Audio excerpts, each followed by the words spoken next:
அனைத்து மக்களிடமும் அன்பாகவும் பண்பாகவும் பழகக்கூடியவர். அவருக்கு துணை ஜனாதிபதி வேட்பாளராக அறிவிக்கப்பட்டது. நான் உள்ளபடியே மனசாட்சியோடு வரவேற்கிறேன். ஓபிஎஸ் எங்கள் அண்ணன் தான் ஆர்பி உதயகுமார் சொல்லியிருக்காரு. ஓபிஎஸ் எங்கள் அண்ணன் தான் ஆர்பி உதயகுமார். அவருக்கு நான் அண்ணன்னா எனக்கு தம்பி அவரு. டிடிவி தினகரன் என்ன சொல்றாருன்னா, கட்டாயம் ஓபிஎஸ் அவர்கள் வருவாரு அப்படின்னு சொல்றாரு. அதுல முடிவுல இருக்கீங்க.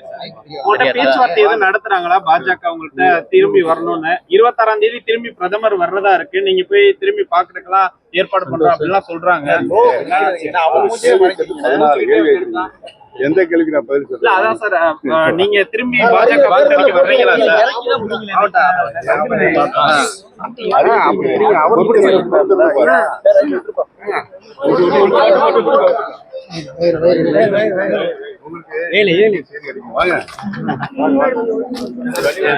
இவருடைய முடிவு ஒரு முக்கியமான முடிவா பார்க்கப்படுது. இந்த நேரத்துல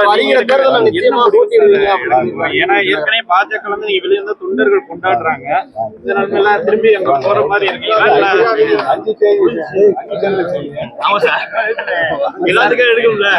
குறிப்பா நீங்க விஜயோட இணைய போறதெல்லாம் பேசுறாங்களே சார், அதெல்லாம் உண்மையா சார்? ஏன்னா நீங்க அரசியல்வாதியா இருக்கீங்க.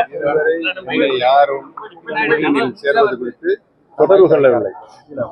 செய்திகளை உடனுக்குடன் தெரிந்து கொள்ள கீழ்கண்ட கேபிள் மற்றும் டிடிஹெச் நெட்வொர்க்குகளில் எம்நாடு செய்தி தொலைக்காட்சியை காணுங்கள். பாதகம் செய்பவரை கண்டால் நாம் பயம் கொள்ளலாகாது பாப்பா. மோதி மிதித்து விடு பாப்பா, அவர் முகத்தில் உமிழ்ந்து விடு பாப்பா. அண்மை செய்திகளை உடனுக்குடன் தெரிந்து கொள்ள இணைந்திருங்கள் எம்நாடு தொலைக்காட்சியுடன்.